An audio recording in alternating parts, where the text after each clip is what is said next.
Hi, it's been quite a while since my last video. It's winter, it's cold in the studio, and it makes things difficult for having the resin set up.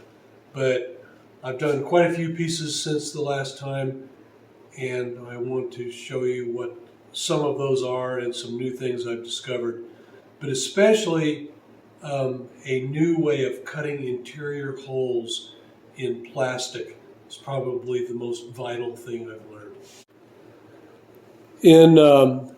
This rabbit is on a piece of plexiglass.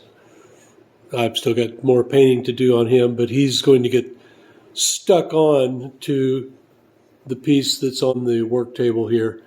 And what you're looking at here are the plastic parts that have been resined onto the back side. The tape is trapped underneath the dried resin here.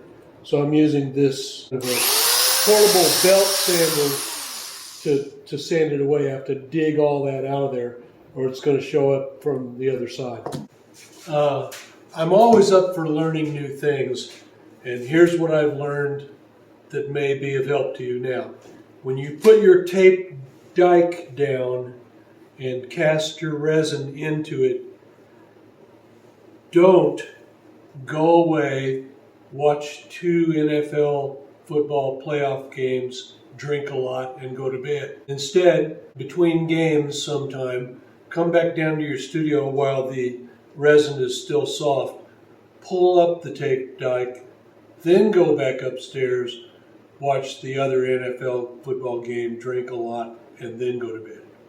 Okay, so I've turned the piece over, and we're looking at the casting underneath these 2 cutout rabbits. In the middle, the rabbit that I've painted here is going to go on after I've resined up in a solid color. Here is the problem that I want to show you in a minute. Cutting out this interior shape. You can cut out circles with a saber saw like this. If you're cutting exterior curves, you can use your bandsaw like this. The bandsaw is running continuously over a loop. Therefore, the blade doesn't get really hot. But with the saber saw or any number of other devices I tried, a rotary saw like a Dremel tool, the stroke of the blade is so short that it has time to heat up and it just welds the cut back closed. I found this tool at Harbor Freight where I get most of just about everything. And although that looks like a drill bit in there, it's actually a cutting bit. And you can insert it down through your hole and it will cut away an area like about 1/8 of an inch all the way around here. This is the answer. So you can cut out any interior hole. I'm going to put this piece of plexiglass up on these little cups to hold it off the surface while I make the cuts.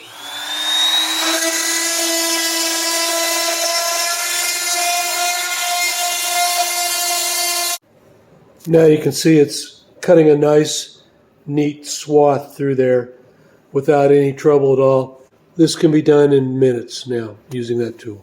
Since the back side doesn't really matter, I'm using my big belt sander to clean up the mess back there. That I want all of these blank parts to be black.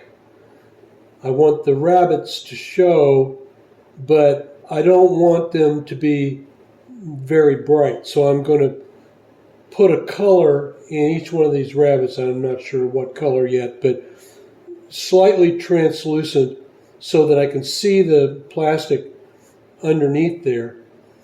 But I want the top part to be solid. So I think what I'm going to do is paint all of this background with acrylic paint black, probably a couple coats.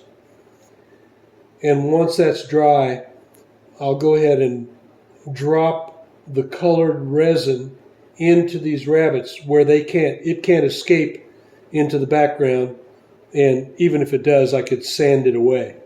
Once all of that has cured, then I'm going to put a clear coat over everything. So the clear will go into the rabbits, it'll go over the black, and hopefully that'll be enough to keep it a solid black background. The painted rabbit is going to go in the middle here. I have more painting to do on it yet, but I can do that while the other things are drying. I'll come down and, when that's ready, place him on there while this is still sticky, and maybe even put a weight on top of him. That'll weight him down. Before I do anything, I'm going to spritz a little alcohol on here and wipe it all down.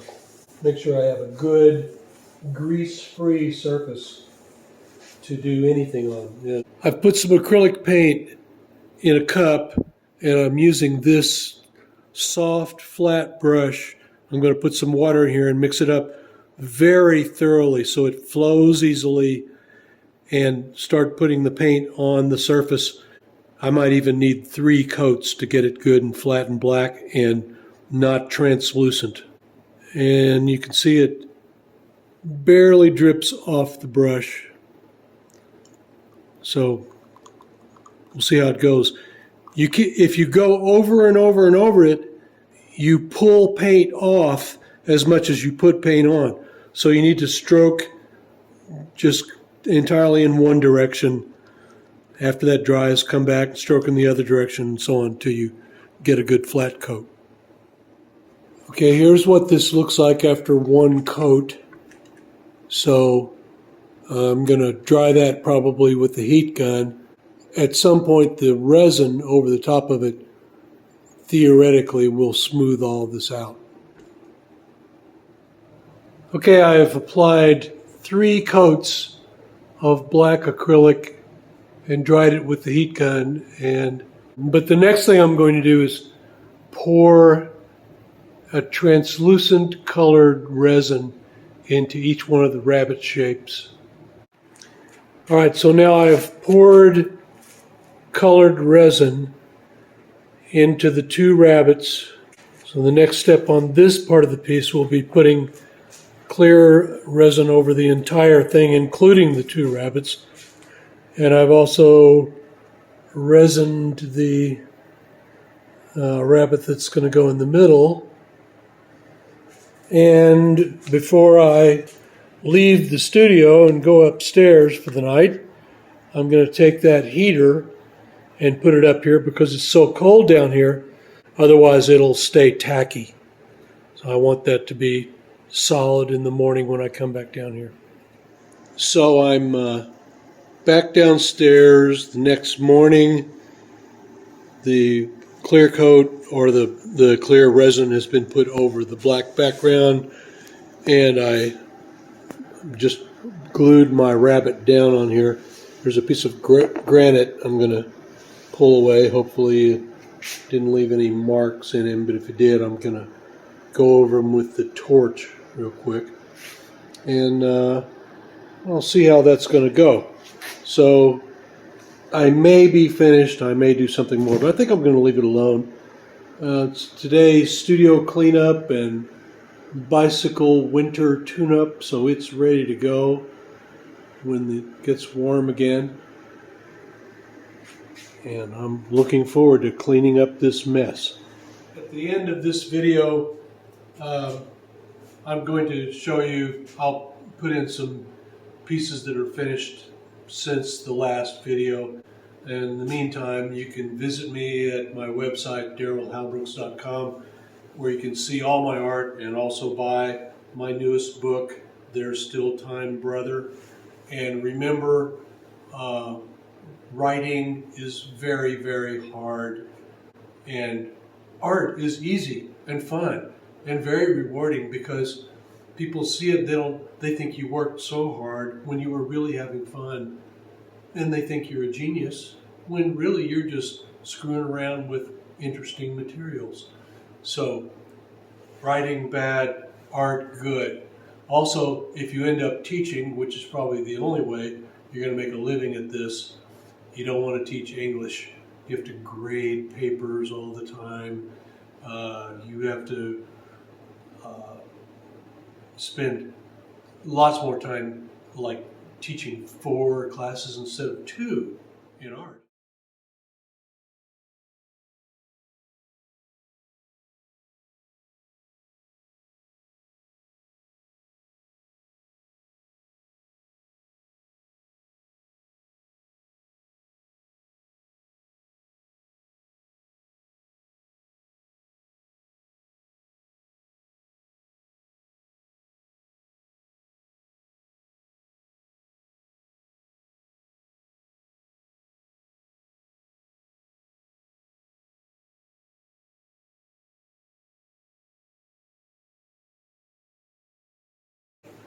Bye.